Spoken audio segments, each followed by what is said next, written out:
Assalamualaikum warahmatullahi wabarakatuh. Perkenalkan, nama saya Fauzan Nur Hidayat dari kelas 1C Program Studi Akuntansi. Video ini dibuat dalam rangka pemenuhan nilai akhir mata kuliah pengantar literasi digital yang diampu oleh Bapak Ade Andri Hendriadi. Adapun saya akan membacakan 5 materi yang akan saya review. Yang pertama itu ada AI, Artificial Intelligence. Yang kedua ada basis data, kemudian ada sistem informasi, lalu ada bahasa pemrograman, dan yang terakhir adalah big data. Nah, tanpa berlama-lama lagi, langsung saja kita masuk ke materi yang pertama, yaitu Artificial Intelligence. Oke, kita masuk ke materi yang pertama, yaitu Artificial Intelligence. Nah,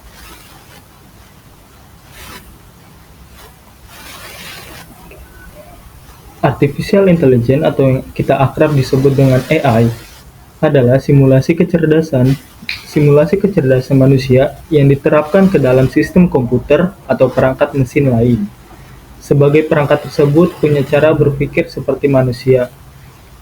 Tujuan diciptakannya AI adalah untuk membuat teknologi yang mampu meniru aktivitas kognitif manusia, seperti cara belajar atau learning, melakukan penalaran atau reasoning, mengambil keputusan atau decision making, dan mengoreksi diri atau self-correction.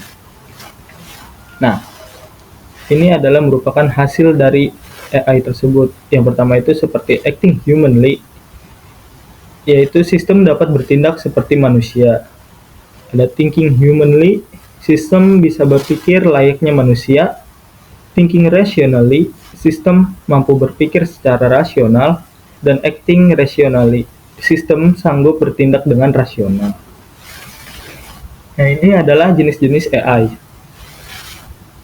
Nah, yang pertama itu ada reactive machine. Reactive machine adalah jenis artificial intelligence dengan kemampuan paling dasar. Sesuai namanya, teknologi kecerdasan buatan ini mampu merespon tindakan, tapi tidak bisa menyimpan memori atau belajar dari pengalaman masa lalu. Dengan kata lain, teknologi AI ini tidak mengembangkan fungsionalitasnya, serta hanya bisa dimanfaatkan untuk pekerjaan yang sifatnya lebih spesifik. Salah satu contoh reactive machine ini adalah Deep Blue, yaitu program permainan catur milik IBM yang pernah mengalahkan juara catur dunia, yaitu Garry Kasparov. Machine learning ini mampu mengidentifikasi bidak di papan catur, memprediksi pergerakan lawan, hingga mengkalkulasi langkah yang harus ia ambil berikutnya, sehingga bisa memenangkan pertandingan. Yang selanjutnya ada limited memory. Nah, berbeda dengan reactive machine, limited memory ini mampu menyimpan memori dan memanfaatkan pengalaman sebelumnya sebagai pertimbangan keputusan di masa yang mendatang. Artinya, semakin banyak yang mempelajari data, keputusan yang dihasilkannya jadi semakin akurat. Salah satu contoh penggunaan limited memory itu mobil tanpa pengemudi yang kita temui belakangan inilah di berita atau di surat kabar, yaitu self-driving cars. Teknologi AI ini mampu mengobservasi kecepatan, pergerakan mobil, maupun hal lain yang ia temui di jalan. Berkatnya, mobil tanpa pengemudi pun tetap bisa menentukan kapan harus berbelok, menyalip, mengerem, semuanya tanpa campur tangan manusia. Yang selanjutnya ada theory of mind, yaitu jenis artificial intelligence yang saat ini masih belum eksis. Nah, nantinya theory of mind ini bukan hanya bisa meniru cara manusia berpikir, AI ini juga memiliki kecerdasan sosial emosional serupa. Nah, sehingga AI ini bisa berinteraksi dan memahami emosi dan perilaku manusia. Selanjutnya ada AI self-awareness. Ya, sama seperti theory of mind, self-awareness juga merupakan teknologi AI yang belum hadir di masa sekarang. Namun dibanding theory of mind, self-awareness artificial intelligence ini jauh lebih canggih. Sebab tak hanya kecerdasan emosionalnya saja yang mirip, self-awareness juga punya tingkat kesadaran seperti manusia seutuhnya. Nah, ada penerapan AI dalam kehidupan sehari-hari. Yang pertama, pembuatan website. Nah, caranya dengan memanfaatkan tool berbasis AI yang tengah populer seperti sekarang ini kayak ChatGPT atau AI website builder yang lainnya gitu. Nah, untuk membuat website dengan ChatGPT, Anda cukup menyiapkan hosting untuk website. Nah, Anda bisa menggunakan layanan hosting khusus di WordPress agar lebih praktis dalam pembuatan website. Kemudian, Anda bisa menuliskan pesan di ChatGPT untuk membuat kerangka website sesuai dengan kebutuhan. Kedua ada layanan pelanggan.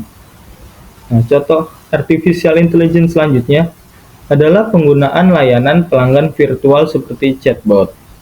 Bagi belum tahu, chatbot itu adalah program komputer yang bisa mensimulasikan percakapan manusia.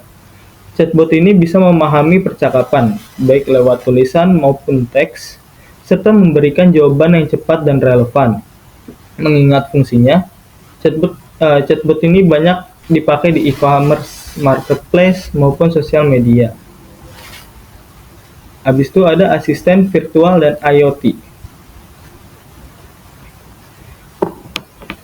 Berikutnya, penerapan kecerdasan ini bisa ditemukan beberapa software asisten virtual seperti Google Assistant atau Apple Siri. Fitur AI paling menonjol di aplikasi ini adalah kemampuan mengenali suara serta belajar dari interaksi kita. Nah, selain virtual assistant, pengangkat IoT atau Internet of Things juga banyak menerapkan AI. Salah satu perangkat IoT adalah jam tangan pintar atau smartwatch yang dapat memantau tekanan darah dan denyut jantung penggunanya. Nah, dari situ, pengguna bisa mendapatkan rekomendasi sesuai dengan kondisi tubuh saat itu. Selanjutnya ada kelebihan dan kekurangan dari AI.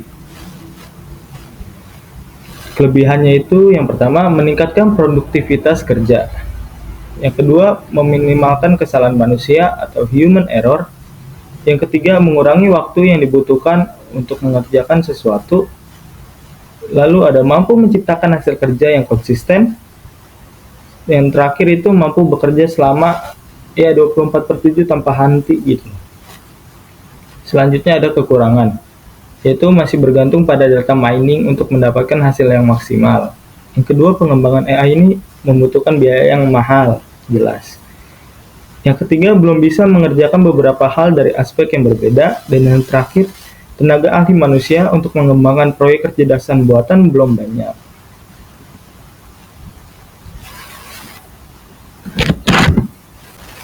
Materi yang selanjutnya, yang pertama yaitu sistem basis data.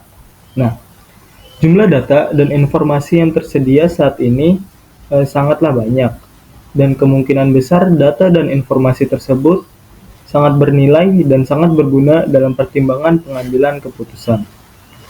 Contoh kasusnya itu kita sebagai seorang mahasiswa, kita memerlukan data, antara lain itu data mata kuliah, data nilai akhir semester, data indeks, prestasi kumulatif atau IPK, data kartu rencana studi atau KRS, data dosen, dan data-data lainnya yang berhubungan dengan mahasiswa.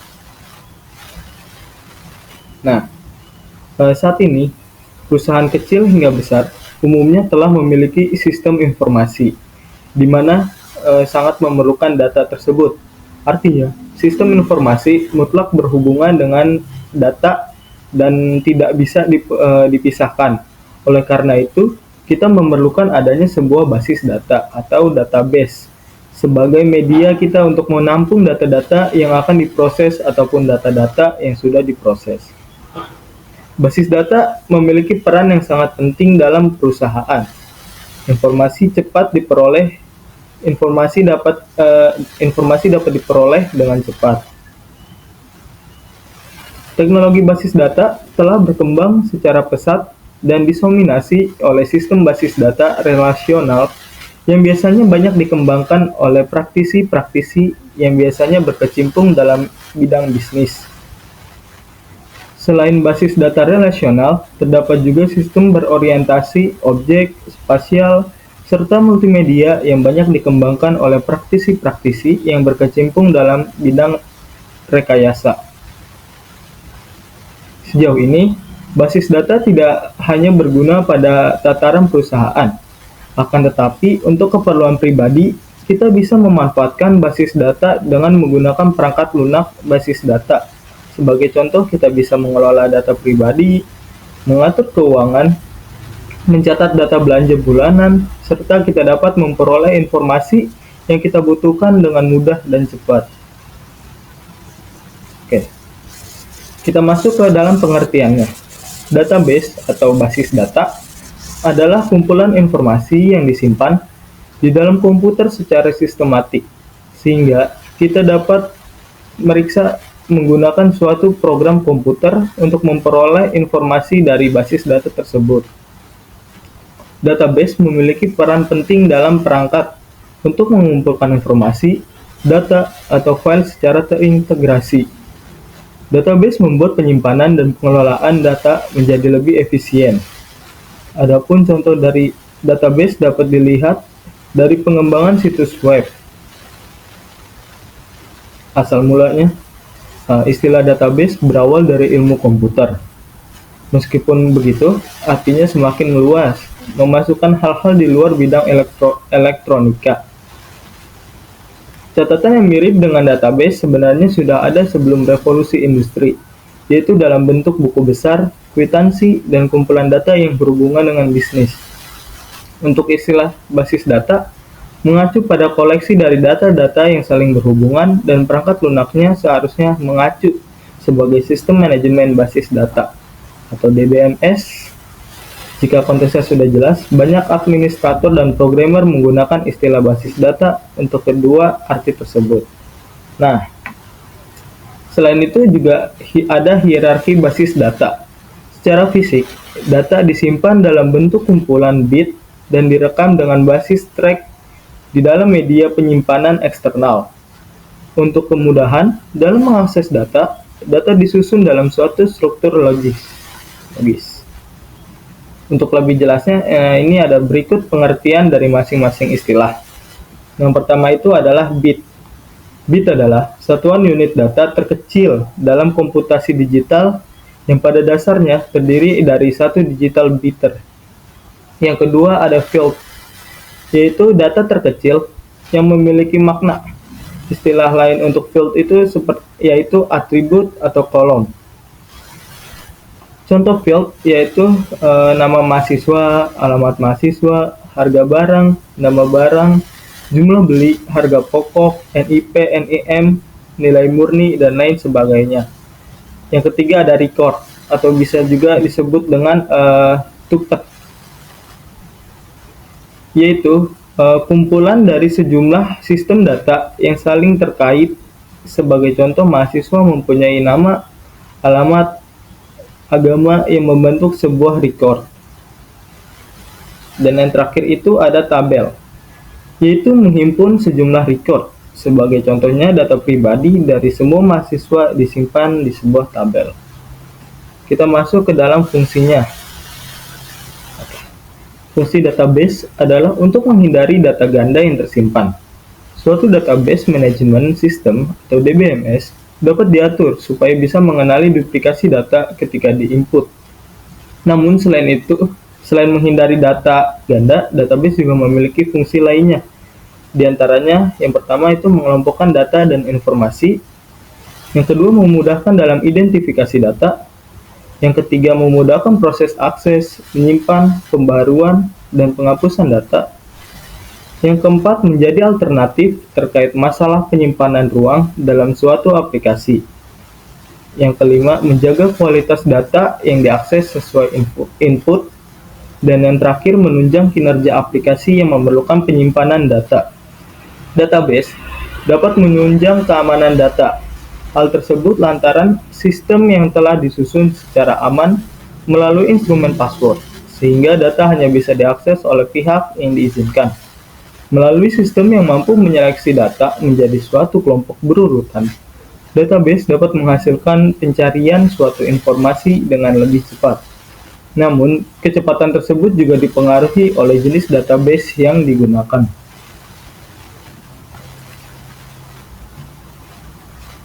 Yang selanjutnya adalah komponen basis data. Data adalah file-file yang berisi informasi, baik teks, log, gambar, dan lainnya. Di dalam database, data akan disimpan dengan struktur tertentu sehingga mudah dikenali. Nah, kayak yang tadi yang sudah saya bacakan ada field, record, table, dan lain-lain. Selanjutnya adalah hardware. Hardware adalah perangkat keras yang digunakan untuk menyimpan dan mengelola data.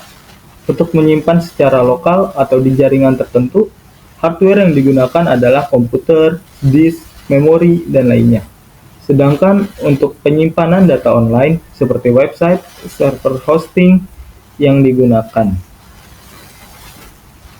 Ada sistem operasi. Sistem operasi bertanggung jawab atas semua sistem yang ada di komputer atau server. Pilihlah sistem operasi yang mendukung sistem database yang akan dibangun. Bisa menggunakan Windows atau Linux.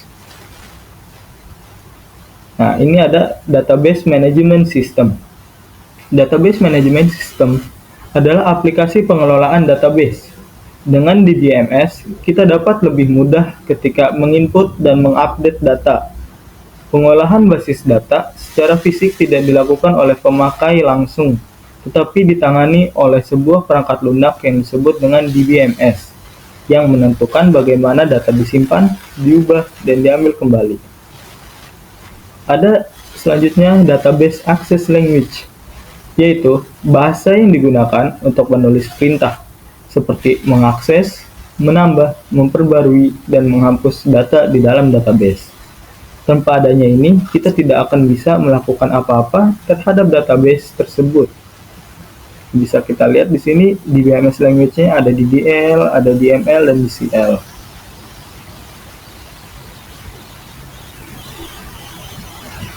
Nah, ini ada contoh database yang digunakan oleh seorang akuntan. Software akuntansi dengan sistem ini biasanya digunakan oleh perusahaan besar. Sebagai contoh software yang sudah banyak digunakan dalam perusahaan besar yaitu ada Oracle dan SAP. Untuk menginstal software jenis ini, perusahaan perlu memiliki database yang besar. Selain itu, perusahaan juga perlu merekrut engineer sistem dan konsultan untuk dapat memastikan software tersebut siap beroperasi di perusahaan. Pada dasarnya, software jenis ini mampu untuk menangani manajemen keuangan yang banyak, tugas yang lebih kompleks, jaringan besar, dan fungsi akuntansi yang rumit. Keuntungannya itu berupa keamanan, kemampuan untuk menangani tugas akuntansi yang kompleks dan rumit. Nah, kerugiannya itu sangat mahal, biayanya tinggi untuk pemeliharaan. Kita masuk ke Oracle, yaitu sebuah software untuk sistem manajemen database relasional atau RDBMS, dan bukan software untuk sistem manajemen database biasa atau DBMS. Oracle adalah software yang pertama kali melibatkan SQL, yaitu Structured Query Language. Di dalam pengelolaan database, adanya SQL ini membuat pengguna komputer lain dapat mengakses informasi dari dalam database komputer yang menggunakan sistem RDBMS dengan mudah dan cepat. Nah, ini adalah fungsi dari Oracle tadi. Yang pertama itu memvisualisasi. Data pengguna dapat memvisualisasi data dalam bentuk baris dan kolom di dalam tabel digital. Artinya, pengguna dapat menyimpan seluruh datanya dalam skala besar secara digital di database. Hal itu berarti user tidak memerlukan lagi rak dan ruangan yang besar untuk tempat penyimpanan tumpukan data-data fisik. Dengan begitu, pengguna bisa menghemat biaya. Visualisasi data dengan baris dan kolom di tabel digital. Hal ini agar data-data lebih mudah diidentifikasi sesuai dengan spesifikasinya. Bila mana user mencari data, maka user tidak akan bingung dengan tumpukan data-data dan mudah menemukan data tersebut dengan waktu yang tepat. Yang kedua, fungsinya sebagai pengontrol akses. Memonitor setiap user yang akan mengakses data ke sistem database dengan menggunakan SQL. SQL ini adalah teknologi pendukung yang terdapat di setiap software sistem manajemen database relasional. Yang ketiga, fungsinya ada perlindungan data. Oracle dapat mencegah kerusakan atau kehilangan data perusahaan dengan menggunakan Real Application Cluster atau RAC. RAC ini merupakan teknologi yang memberikan perlindungan terhadap data-data atau aset perusahaan. Bila mana terjadi kegagalan sistem pada salah satu server database. Adanya RAC ini, kegagalan sistem tidak akan mempengaruhi kinerja server database lain.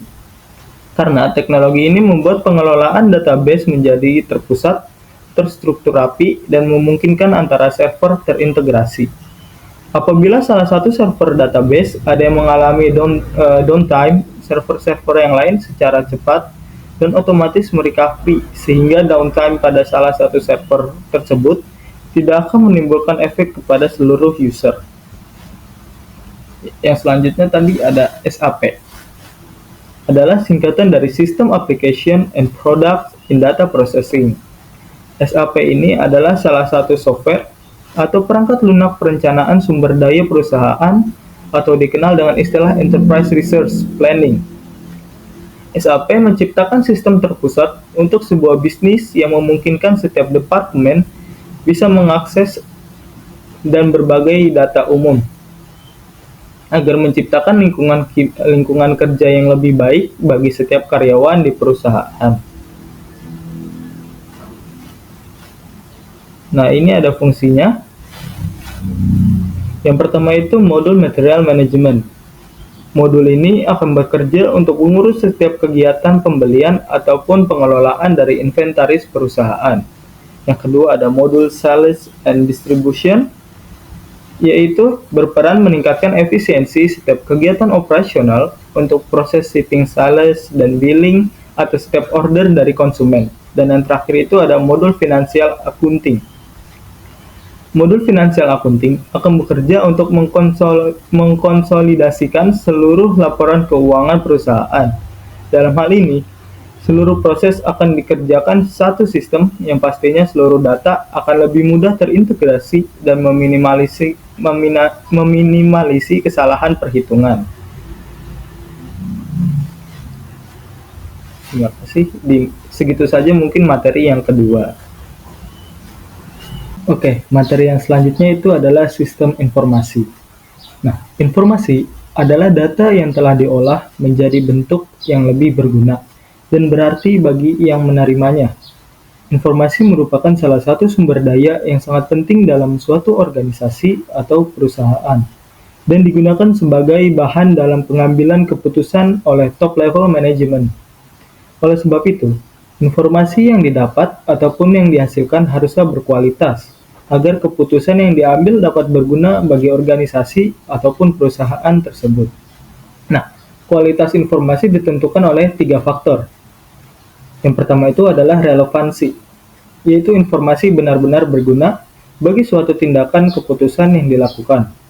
Yang kedua itu tepat waktu. Informasi datang pada saat dibutuhkan sehingga bermanfaat untuk pengambilan keputusan. Dan yang ketiganya itu adalah akurasi, informasi bebas dari kesalahan. Suatu organisasi atau perusahaan untuk mempermudah dalam memperoleh informasi biasanya melibatkan teknologi informasi yang disebut sebagai sistem informasi. Sistem adalah kumpulan objek seperti orang, sumber daya, konsep, dan prosedur yang dimaksudkan untuk melakukan suatu fungsi yang dapat diidentifikasi atau untuk melayani suatu tujuan. Sistem informasi adalah kerangka kerja yang mengkoordinasikan sumber daya, yaitu berupa manusia, komputer, untuk mengubah masukan atau input menjadi keluaran atau informasi, guna mencapai sasaran-sasaran perusahaan yang mencakup sejumlah komponen, yaitu manusia dan komputer. Teknologi informasi dan prosedur kerja. Ada sesuatu yang diproses, yaitu data menjadi informasi dan dimaksudkan untuk mencapai suatu sasaran atau tujuan. Nah, bisa disebut kalau sistem informasi adalah jantung bagi sebagian besar organisasi atau perusahaan. Sebagai contoh, bank tidak dapat berfungsi tanpa sistem informasi. Di bidang e-bisnis, jika tidak menggunakan sistem informasi, terutama melalui web, maka tidak ada bisnis. Nah, kita masuk ke dalam materinya, yaitu sistem informasi akuntansi. Nah, pengertiannya. Sebagai orang yang bertanggung jawab dalam segala urusan keuangan dan finansial perusahaan, seorang akuntan perlu menggunakan sebuah sistem yang dapat memudahkan pekerjaan yang dilakukannya. Sistem yang digunakan oleh seorang akuntan disebut dengan Sistem Informasi Akuntansi atau SIA. Sistem ini dapat membantu seorang akuntan untuk lebih efektif dan efisien dalam mengelola database keuangan perusahaan. Dikutip dari Accounting Tools, sistem informasi akuntansi merupakan sebuah sistem yang berfungsi untuk mengelola data keuangan perusahaan untuk menghasilkan informasi yang berguna dalam pengambilan keputusan bisnis. Sistem informasi akuntansi dapat melakukan fungsi seperti mengolah, mengakumulasi, dan membuat laporan informasi yang berkaitan dengan keuangan atau finansial perusahaan. Nah, ini ada manfaat sistem informasi akuntansi. Yang pertama, memberikan efektivitas dan efisiensi dalam pengumpulan dan penyajian informasi finansial perusahaan. Yang kedua, memudahkan klasifikasi data-data keuangan perusahaan seperti transaksi penjualan, pembelian, dan biaya produksi. Yang ketiga, meningkatkan kualitas penyusunan anggaran produksi dan mengurangi pengeluaran yang tidak diperlukan. Yang keempat, mempermudah interaksi dan komunikasi data keuangan masing-masing departemen. Dan yang terakhir, menjaga dan memaksimalkan keamanan data dengan adanya fitur untuk backup. Kemudian ada fungsinya. Yang pertama itu untuk mengumpulkan dan menyimpan data. Sistem informasi akuntansi berfungsi sebagai sistem untuk mengumpulkan data-data yang berkaitan dengan transaksi yang dilakukan perusahaan. Data yang sudah dikumpulkan dapat disimpan dengan sistematis dengan memanfaatkan sistem informasi akuntansi. Yang kedua, mengolah data. Sistem informasi akuntansi berfungsi untuk mengolah data keuangan, sehingga menghasilkan informasi yang berguna untuk kebutuhan manajerial, laporan keuangan, dan bahan pertimbangan dalam membuat keputusan perusahaan. Dan yang terakhir, untuk mengontrol manajemen keuangan perusahaan. Sistem informasi akuntansi berguna untuk menghasilkan perhitungan data keuangan yang akurat. Oleh karena itu, sistem informasi akuntansi dapat difungsikan sebagai kontrol terhadap semua proses akumulasi keuangan. Nah, ini ada lagi, sistem informasi akuntansi itu mencakup data yang berkaitan dengan pendapatan, pengeluaran, data pelanggan, data karyawan, informasi pajak, dan invoice. Tujuannya, yang pertama, membantu kepengurusan manajemen sumber daya perusahaan, seperti pengaturan dan laporan gaji karyawan.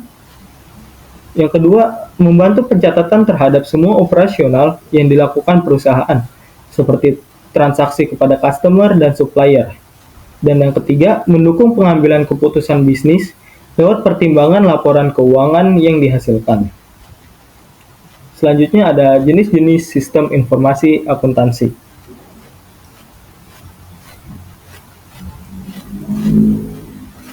Yang pertama adalah sistem manual. Sistem informasi akuntansi manual adalah salah satu yang bekerja sepenuhnya secara manual dan tidak menggunakan sistem komputerisasi otomatis. Sistem ini biasa digunakan oleh bisnis ukuran kecil atau bisnis rumahan. Di sini, semua proses akuntansi dilakukan secara manual dengan menggunakan dokumen sumber, jurnal umum, jurnal khusus, jurnal pembantu, dan buku besar. Sistem akuntansi manual terdiri dari catatan manual ini, yaitu dokumen sumber, jurnal, dan buku besar yang tadi. Semua catatan berbasis kertas dan karyawan harus mengikuti proses yang ditetapkan dengan benar untuk mempersiapkan dan memelihara catatan ini. Yang kedua ada sistem warisan atau legacy. Sistem ini disesuaikan untuk memenuhi kebutuhan spesifik masing-masing perusahaan. Sistem warisan didasarkan pada teknologi lama dan menguntungkan karena dipahami dengan baik oleh karyawan yang bekerja dan tidak memerlukan pelatihan. Perusahaan berinvestasi dalam jumlah besar ke dalam sistem ini untuk menyesuaikan sesuai kebutuhan mereka. Menggantinya dengan paket akuntansi yang baru yang canggih membutuhkan proses yang cukup mahal dan memakan waktu.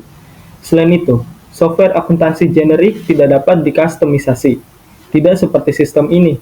Namun, Sistem warisan tidak bebas dari keterbatasan seperti mahal, ketidakmampuan untuk mendukung dokumentasi up-to-date, memerlukan komputer yang lebih tua dan non-kompatibel dengan perangkat keras yang baru. Lalu ada sistem TI terintegrasi dan modern.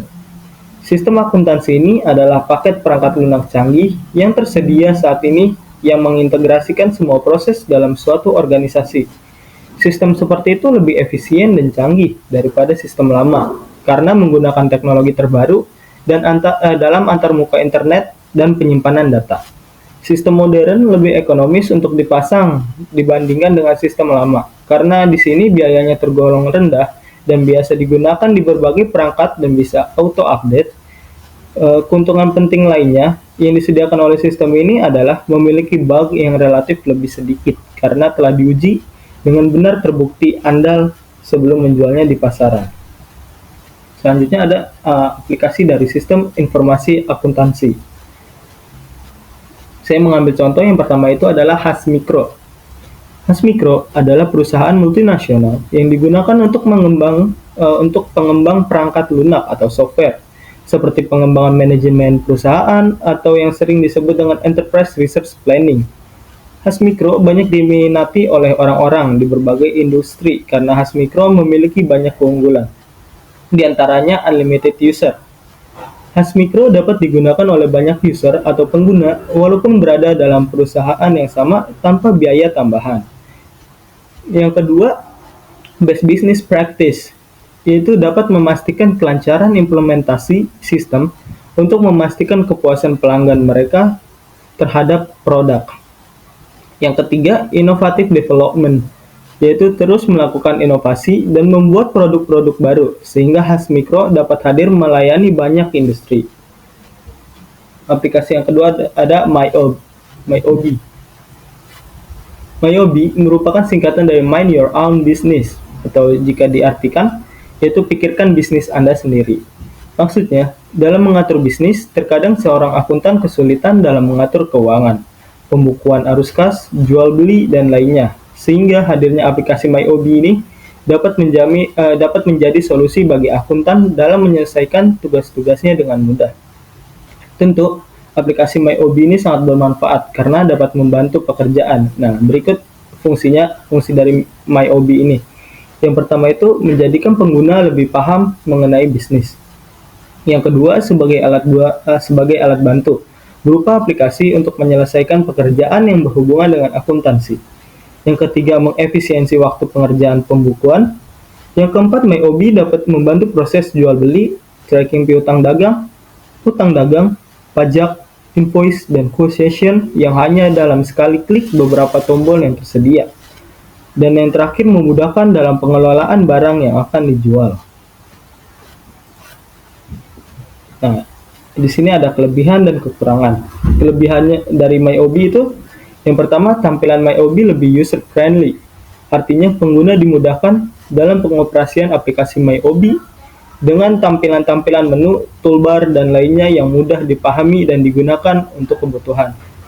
Yang kedua, MyObi menggunakan sistem otomatis, yaitu dalam pembuatan laporan keuangan, pengguna bisa langsung memasukkan data keuangan saja dan secara otomatis MyObi akan menjadikannya lebih terstruktur, lengkap, dan akurat.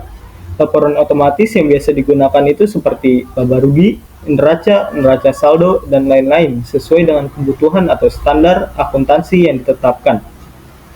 Yang ketiga, kelebihannya MyObi terintegrasi dengan platform besar seperti Microsoft Word maupun Microsoft Excel. Hal ini sangat memudahkan pengguna dalam membuat laporan keuangan. Kekurangannya, yang pertama itu belum didukung dengan fitur pelaporan perpajakan Indonesia. Hal ini dipengaruhi oleh sistem yang berasal dari Australia sehingga belum mengetahui sistem perpajakan yang ada di Indonesia. Yang kedua, MyObi masih belum support dengan sistem multi currency. Artinya, jika ingin menggunakan rupiah, maka harus mengonversi mata uang terlebih dahulu sebelum memasukkan transaksi menggunakan MyObi. Yang ketiga, neraca MyObi masih berupa format neraca Australia. Hal tersebut sangat menyulitkan apabila pengguna belum memahami neraca Australia karena format antara neraca Australia dan Indonesia itu berbeda. Sekian dari materi sistem informasi yang bisa saya sampaikan. Bahasa pemrograman. Bahasa pemrograman adalah bahasa yang digunakan oleh programmer untuk memberikan instruksi kepada komputer. Itulah kenapa bahasa pemrograman tersusun dari sintaks yang merupakan perintah komputer untuk menjalankan suatu program. Perintah tersebut akan diterjemahkan menjadi logika yang dimengerti oleh komputer. Dengan begitu, tidak heran kalau bahasa pemrograman sering disebut sebagai bahasa komputer.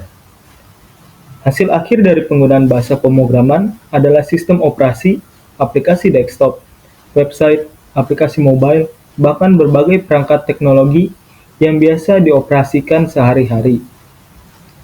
Maka, bisa dipahami bahwa bahasa pemrograman adalah bagian dari website development. Nah, selanjutnya itu ada fungsi.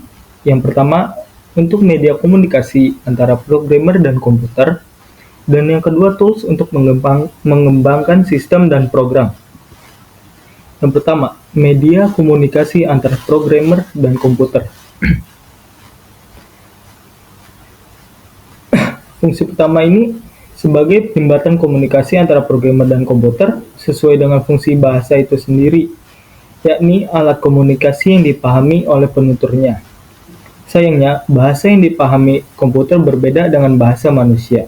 Maka dari itu, perintah bahasa pemrograman yang ditulis programmer harus diterjemahkan terlebih dahulu agar bisa dimengerti oleh komputer. Untuk menerjemahkan bahasa pemrograman ke bahasa komputer, ada dua metode yang biasa digunakan, yaitu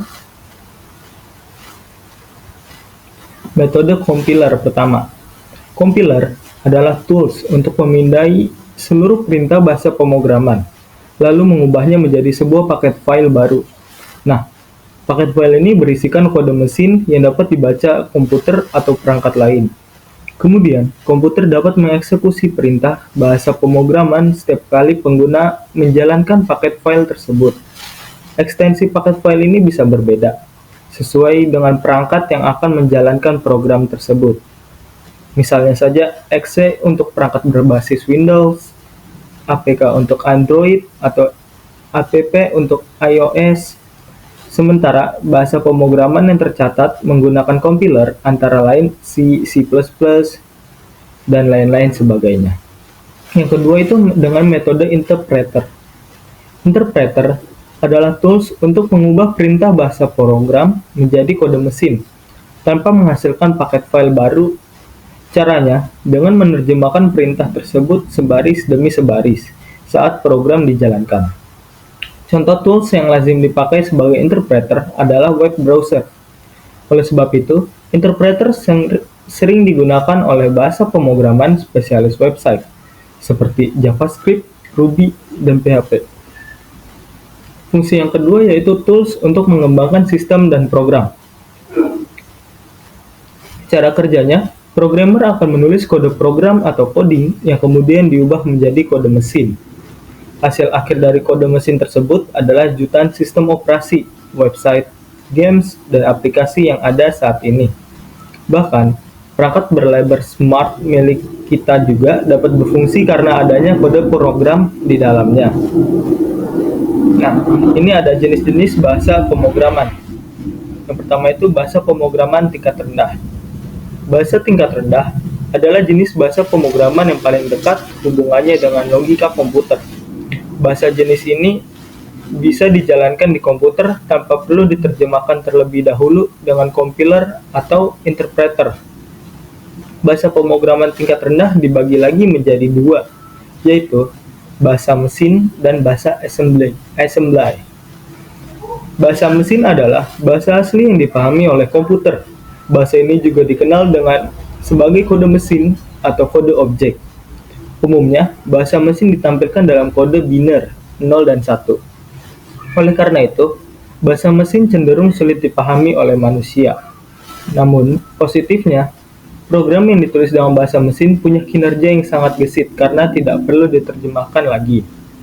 Yang kedua itu bahasa assembly atau bahasa rakitan.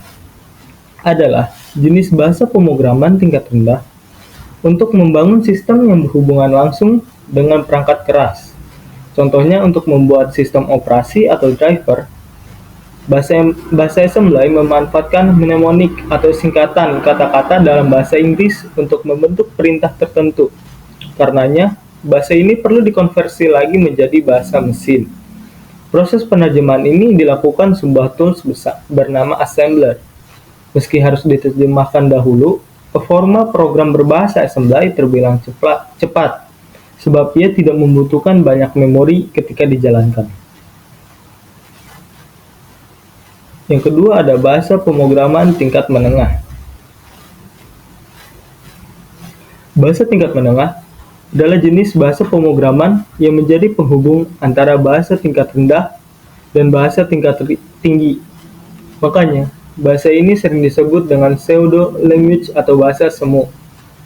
Sebagai bahasa penghubung, jenis bahasa pemrograman tingkat menengah menggunakan perintah yang mendekati bahasa manusia, sehingga mudah dipahami.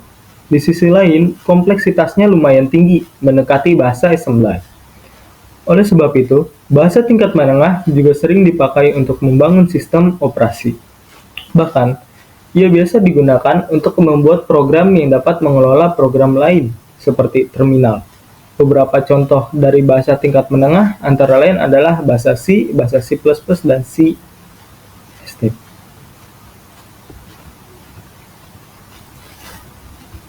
Yang ketiga ada bahasa pemrograman tingkat tinggi. Bahasa tingkat tinggi adalah jenis bahasa pemrograman dengan perintah yang menyerupai bahasa manusia. Dengan kata lain, perintah tersebut sangat mudah ditulis, dibaca, dan dikelola untuk keperluan lebih lanjut. Bahasa tingkat tinggi sering dimanfaatkan untuk membangun website dan aplikasi. Bahkan, hampir semua website dan aplikasi yang diinstal dibuat menggunakan bahasa tingkat tinggi. Nah, yang selanjutnya itu ada konsep dasar pemrograman.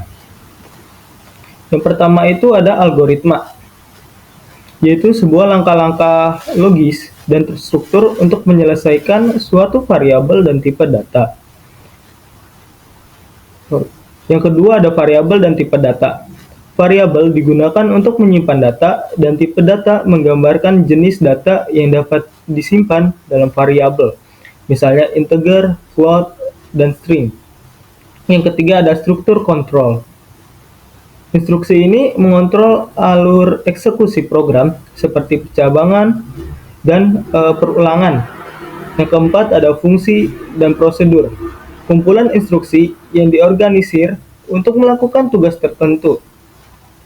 Nah, fungsi dapat dipanggil dan dieksekusi saat dibutuhkan.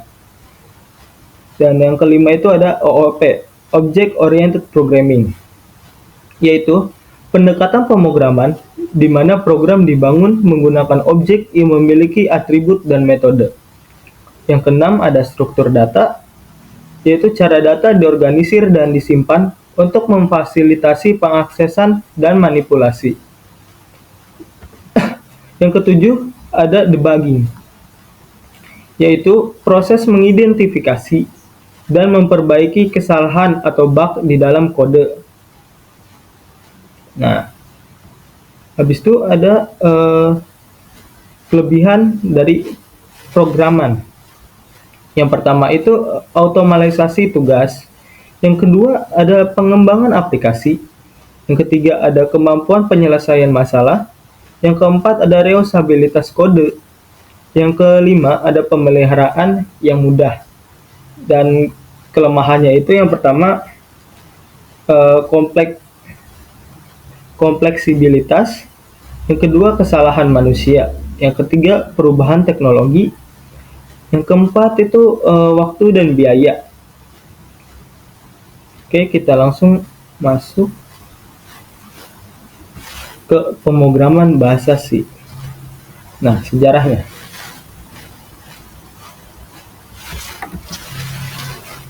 Bahasa C merupakan perkembangan dari bahasa BCPL yang dikembangkan oleh Martin Richards pada tahun 1967. Selanjutnya, bahasa ini memberikan ide kepada Ken Thompson yang kemudian mengembangkan bahasa yang disebut dengan bahasa B pada tahun 1970.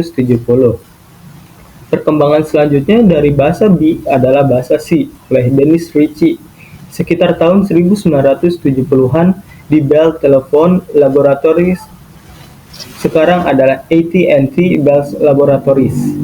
Bahasa C pertama kali digunakan di Computer Digital Equipment Corporation VDP-11 yang menggunakan sistem operasi Unix. Hingga saat ini, penggunaan bahasa C telah merata di seluruh dunia. Hampir semua perguruan tinggi di dunia menjadikan bahasa C sebagai salah satu mata kuliah wajib. Selain itu, banyak bahasa pemrograman populer seperti PHP dan Java menggunakan sintaks dasar yang mirip bahasa C. Oleh karena itu, kita juga sangat perlu mempelajarinya. Nah, ini ada kelebihan dan kekurangan. Kelebihannya yang pertama, bahasa C tersedia hampir di semua jenis komputer. Yang kedua, kode bahasa C sifatnya adalah portable dan fleksibel untuk semua jenis komputer. Yang ketiga, bahasa C hanya menyediakan sedikit kata kunci, hanya terdapat 32 kata kunci. Selanjutnya ada proses executable programan bahasa C lebih cepat, dukungan pustaka yang banyak, dan yang terakhir bahasa C termasuk bahasa tingkat menengah. Nah, kekurangan dari bahasa C itu yang pertama banyaknya operator serta fleksibilitas penulisan program yang kadang-kadang dapat membingungkan bagi pemakainya. Dan yang kedua itu bagi pemula pada umumnya akan kesulitan menggunakan pointer tersebut. Oke, kita masuk ke materi yang terakhir, yaitu materi tentang Big Data. Secara umum, berdasarkan literatur yang ada, Big Data adalah kumpulan data berskala besar yang tidak bisa ditangani atau dikelola dengan manajemen data konvensional yang umum digunakan. Metode analitik juga dibutuhkan untuk mengambil, menyimpan, mengakses, dan mengelola, serta memvisualisasikan data dalam kurun waktu tertentu. Konsep Big Data mempercepat sebuah revolusi baru dalam proses pengelolaan data dengan skala besar di berbagai disiplin ilmu dan teknologi. Oleh karena itu, tools dan teknik inovatif harus dikembangkan dalam analisis data untuk memenuhi tantangan dan target dalam menganalisis kumpulan data dengan skala besar. Ini ada karakteristik data 5V model yang akan dibahas di slide selanjutnya. Yang pertama adalah volume. Volume merupakan besarnya kumpulan data berskala besar. Variasi pada ukuran data skala besar ini bergantung pada struktur dan waktu data. Misalnya, volume yang merupakan ukuran data yang diperoleh dari sumber data berbeda.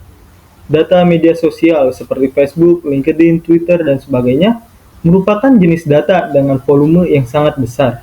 Total volume data di seluruh dunia pada tahun 2025 diperkirakan akan mencapai 175 zettabytes berdasarkan International Data Corporation. Yang kedua ada velocity, yaitu tingkat kecepatan di mana data diterima dan kemudian disempurnakan untuk tujuan analisis. Kecepatan data bergantung pada konsep aliran data yang menggunakan model sliding window buffering. Jejaring sosial seperti Facebook dan YouTube menghasilkan aliran data secara berkelanjutan melalui foto dan video atau status yang dibagikan. Yang ketiga adalah variation. Variation adalah jenis data dengan representasi berbeda seperti data terstruktur, semi-terstruktur, dan tidak terstruktur. Beberapa contoh data terstruktur yaitu data relasional, data tabular, data electronic health record, data dari gawai atau ponsel pintar, log data, audio, video, gambar, blog, dan data jaringan internet merupakan contoh data tidak terstruktur. HTML dan XML merupakan contoh data dengan jenis semi-terstruktur. Yang keempat ada veracity. Veracity atau kebenaran mengacu pada bias atau noise dan abnormalitas dalam data. Permasalahan pada veracity muncul karena adanya ketidakpastian proses atau pemrosesan acak, ketidakpastian input data, dan ketidakpastian model atau model pendekatan. Opini pengguna di jejaring sosial mengenai sesuatu kejadian bisa jadi berbeda satu sama lain, karena masing-masing memiliki pendapatnya sendiri. Walaupun demikian, data tersebut mengandung informasi. Oleh karena itu, penanganan ketidakpastian data adalah aspek lain dari Big Data yang dapat dikelola oleh teknologi dan analisis Big Data. Yang kelima adalah value. Value merupakan dimensi lainnya dari big data. Dilihat dari sudut pandang bisnis, organisasi perlu memperhatikan value dari big data untuk meningkatkan keuntungan dengan meminimalkan biaya operasional, tetapi tetap dapat memberikan layanan yang lebih baik kepada pengguna. Data mentah dalam bentuk aslinya memiliki nilai yang rendah, tetapi dengan menerapkan analisis data akan mengubah data tersebut menjadi aset yang bernilai tinggi. Yang keenam ada variability, yaitu merepresentasikan perubahan dinamis dalam laju aliran data. Pertumbuhan signifikan terhadap kecepatan data dari berbagai sumber data menyebabkan aliran data mengalami fluktuasi yang tidak dapat diprediksi. Dengan demikian, pengelolaan variasi data merupakan tantangan jika dihadapkan dengan jumlah sumber daya komputasi yang terbatas. Yang ketujuh ada visualization, merupakan properti lain dalam paradigma big data. Menangkap informasi dari struktur data yang kemungkinan tersembunyi dan kemudian memvisualisasikannya sangat diperlukan untuk menunjang proses pengambilan keputusan strategis untuk menciptakan nilai bisnis yang baru. Nah, ini ada model-model big data. Nah, secara umum model big data itu terbagi menjadi 4 jenis. Yang pertama itu Massive Parallel Processing atau MPP System. Yang kedua ada MapReduce atau MR Based System. Yang ketiga ada Bulk Synchronous Parallel atau BSP System. Dan yang keempat ada In-Memory Models. Selanjutnya adalah komponen big data.